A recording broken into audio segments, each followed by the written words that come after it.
friends, Mrs. Petitt here, and I'm so excited to read another book together today. The one that I've chosen is called The Watcher, Jane Goodall's Life with the Chimps by Jeanette Winter. So this book is actually a biography. Can you say biography? So a biography is a story about someone's life, someone who is a real person, okay? So this book is all about Jane Goodall's life, and she was a real woman. So Jane Goodall studied primates. Can you say primates?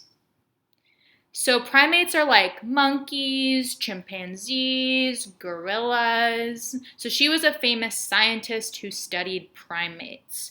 And before we get started, I want to give you a thinking job. So our word of the day is the word cautious. Can you say cautious? This is what that word looks like. Cautious. Cautious. So if you are being really cautious, that means you are being very careful, okay? Cautious and careful mean the same thing. So you might say, I was really cautious before I crossed the street, or I was really cautious when using sharp scissors. Cautious means careful, okay? So when you hear me say the word cautious in the book, I want you to give me a thumbs up, okay? So I know that you're listening. If you are ready to read, close one eye. If you are ready to read, give yourself a mustache.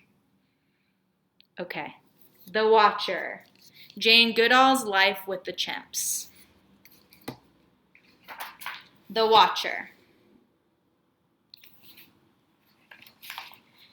Jane, where are you? Jane, can you hear me? Everyone had been searching for hours and hours, looking for little Valerie Jane Goodall. Then, from the hen house, Jane came running to her mother, shouting, I know how an egg comes out. At 5 years old, Jane was already a watcher. Jane watched all the animals in her world, big and small. Earthworms, insects, birds, cats, dogs, and horses. Jane quietly watched an English robin at her window for days and weeks. She saw him come closer, then into her room to eat some crumbs off her bed. When spring came, the robin even built a nest in Jane's bookcase. Perched high in her favorite beech tree, Jane read about Dr. Dolittle talking to the animals and Tarzan living with the apes in Africa. She wanted to go to Africa too and talk to the animals and live with the apes. When Jane's school days were over, she worked and saved to buy a ticket to Kenya. She hid her earnings under the parlor rug for safekeeping. Crossing the ocean, Jane stayed on deck and watched the waves, even when the cold wind blew. She saw all the different blues and greens of the sea and fish that glowed through the dark water. As Jane stepped onto dry land, she closed her eyes in joy. Jane looked for work with animals. A famous scientist, Louis Leakey, was looking for someone to watch and study chimpanzees to help us understand the animal most like us. Would Jane be interested? Yes, she would. Jane traveled to the place in Tanzania where the chimps lived, Gombe.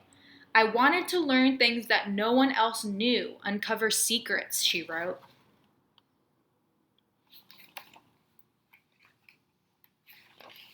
She set up camp far from any human dwelling. That first night, Jane lay awake listening to new sounds, the croak of a frog, the hum of crickets, the laugh of a hyena, the hoot of an owl, and looking up at the stars. She knew she was home.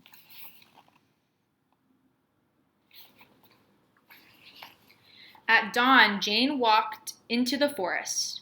Up high, she found a peak to watch from. Every day she climbed to the peak to look for chimps. But though she could hear their pant-hoot calls to one another, she didn't see them.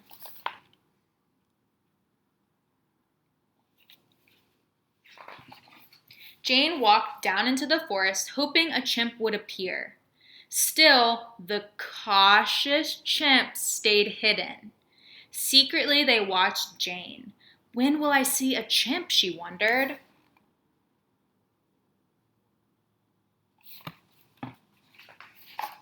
Then Jane fell ill with malaria, which is a sickness. Lying in her tent, burning with fever, she almost lost hope. But when the fever left her body, she tried again to get close to the chimps. More weeks and months passed, till one day the chimps let Jane see them. She stayed in the background, never hid, acted uninterested, and quietly watched. Now Jane watched every day, all day, even huddled in the rain. She saw the chimps accept the rain, not look for shelter as we do, and she kept notes about it all. You have to be patient if you want to learn about animals, she wrote.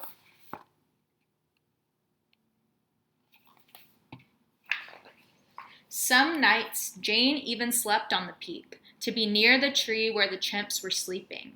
She woke at dawn and saw them slowly rise from their nests, sit for a spell, then go off to find food.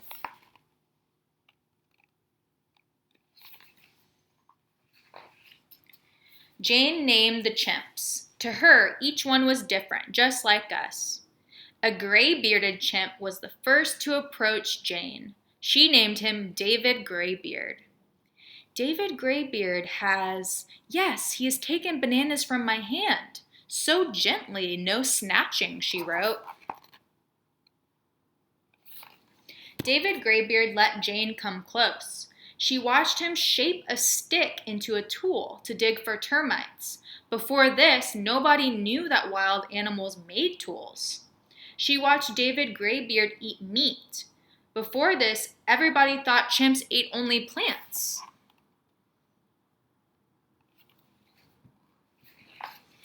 And because David Greybeard trusted Jane, now the other chimps let Jane come close too.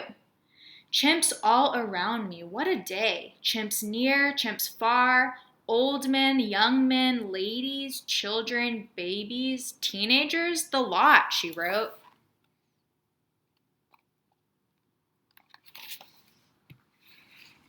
Jane watched the chimps when they were happy. She saw them hold hands and hug and kiss and laugh just like us. Jane watched the chimps when they were angry or scared and their hair stood on end. She saw them swagger and throw tantrums and kept out of the way.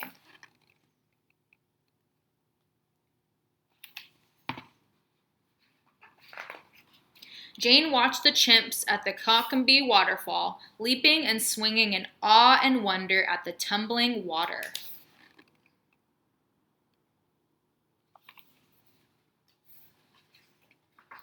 At night, after a supper of beans and tomatoes and onions, Jane listened to Mozart and Bach as she wrote up her notes from the day. Years of notes were piled high everywhere. Jane needed help, and so assistants came to watch and write. One day, Jane sadly left Gombe.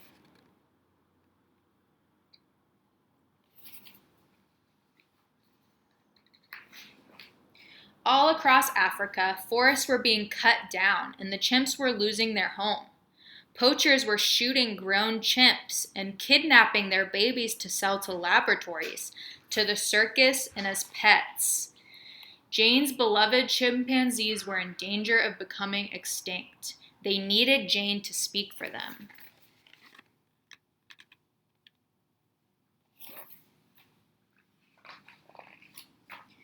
Jane hated to leave her friends, but she knew she must.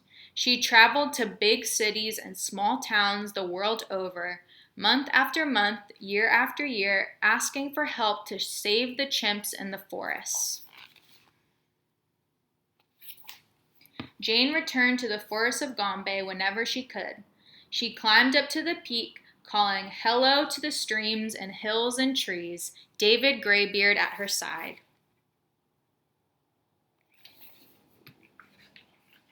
Jane watched and listened again to the pant-hoot calls of her friends, and when she went back to civilization to speak out for the chimps, Jane carried with her the peace of the forest.